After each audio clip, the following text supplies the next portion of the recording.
Good morning and welcome to my blog, Wisdom for Today. I'm so glad that you're taking some time just to spend a little bit of time in the Word and discuss what it means to know Christ as Lord and Savior and live out that faith in this world. Today I want to talk to you because we're talking about the last 40 days of Christ's ministry. Believe it or not, this Sunday is Palm Sunday. And I want to talk to you about some of the last prayers that he prayed. Now, when I say the Lord's Prayer, you may think of the prayer that we say during a worship service. Our Father, which art in heaven, hallowed be thy name. And that is a very important prayer. In fact, Jesus asked, when the disciples asked Jesus, how shall we pray? That's the prayer that he gave them. But there's another prayer I think that's a little bit more important. Well, I should say two others. One is the prayer of Gethsemane, which we're going to talk about next week. But today I want to talk to you about the prayer that Jesus made for his church. It's found in John 17, and I want to encourage you to read it when you got some time. It shows his heart for his church as he leaves them. And I'm always impressed that Christ's desire was to protect us. In fact, that's kind of his last prayer. I thought about taking some verses out of it and reading you sections, but it's just so beautiful. I want to read you the whole prayer and just go over some fine points of it. So this is found in John 17, John chapter 17, verses 1 through 26. After this, he looked up toward heaven, and Jesus prayed, Father, the time has come. Glorify your Son, that your Son might glorify you. You granted him authority over all people, that he might give eternal life to all those you have given him. This is eternal life, that they may know you, the one and only true God, and Jesus Christ, whom you have sent. I have brought you glory on this earth by completing the work that you gave me to do. And now, Father, glorify me in your presence with the glory I had with you before the world began. I have revealed you to those whom you gave me out of the world. They are yours, and you gave them to me, and they have obeyed your word. Now they know that everything you have has been given to me, and it all comes from you. For I gave them the words you gave me, and they accepted them.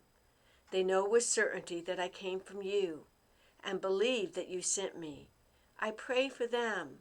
I'm not praying for the world, but for those you've given me, for they are yours. All I have is yours, and all you have is mine. Now glory has come to me through them. I will remain in the world no longer, but they are still in the world, and I am coming to you.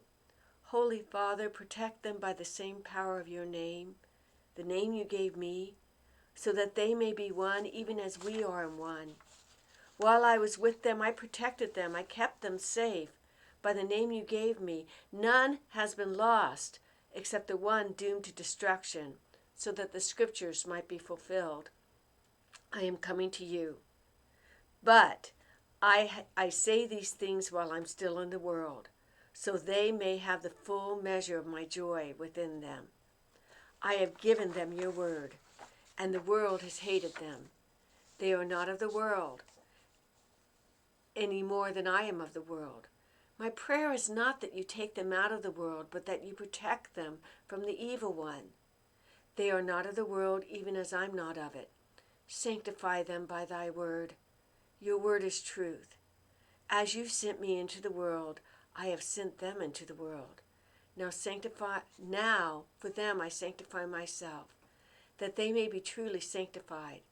My prayer is not for them alone. I also pray for those who will believe in me through their message, and all of them may be one, Father, just as you are in me and I am in you.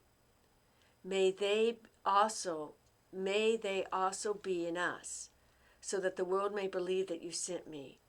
I've given them glory that you gave me, and that they may be one as we are one, I in them and you in me. May they be brought to complete unity, to let the world know that you sent me, and have loved them even as you loved me. Father, I want those you have given me to be with me where I am, and to see my glory, the glory you have given me, because you loved me before the creation of the world. Righteous Father, though the world does not know you, I know you, and they know that you have sent me. I have made you known to them and will continue to make you known in order that the love that you have for me may be in them, and that I myself may be in them. I love this prayer. I love this prayer for a couple of reasons. First of all, Jesus' last thought is for his church. He begins by saying, Lord, glorify me with the glory I had with you before the world began. So he's asking for glory, but he's asking for glory for redemption's sake, because he immediately goes into his saints that he's leaving behind. He knows that they're going to suffer, and you can hear the tenderness in Jesus' words that he doesn't want them to suffer, but he understands the world will hate them, and he understands they have a job to do.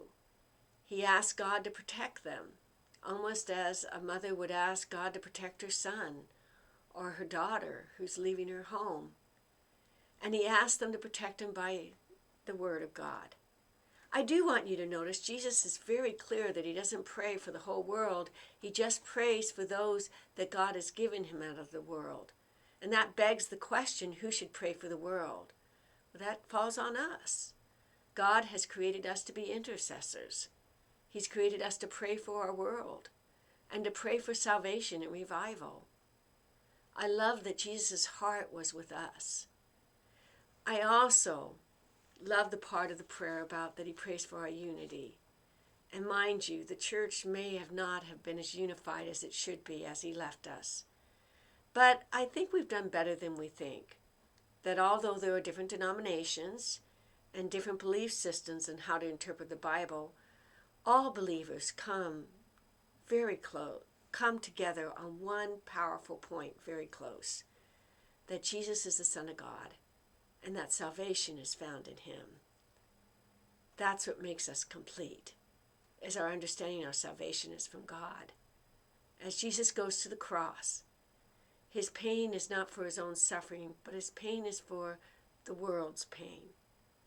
He indeed bears our sins on the cross, but he bears our worries and fears. He will conquer them through resurrection, and we will conquer them through trusting him as Lord and Savior. As we approach the coming weeks, where we know Palm Sunday, and then we're going to know our service of darkness on Thursday, Monday, Thursday, and then we're going to have a prayer journey on Friday, and then Sunday, Resurrection Sunday. As we approach all these seasons, let's remember what Jesus prayed for us. That he prayed that his love would be in us as he and the Father love each other. And let us understand that. I look forward to seeing you, I hope, this Wednesday night for our last Lenten Supper and service, and then this coming Sunday on Palm Sunday. God's blessings, and have a good day.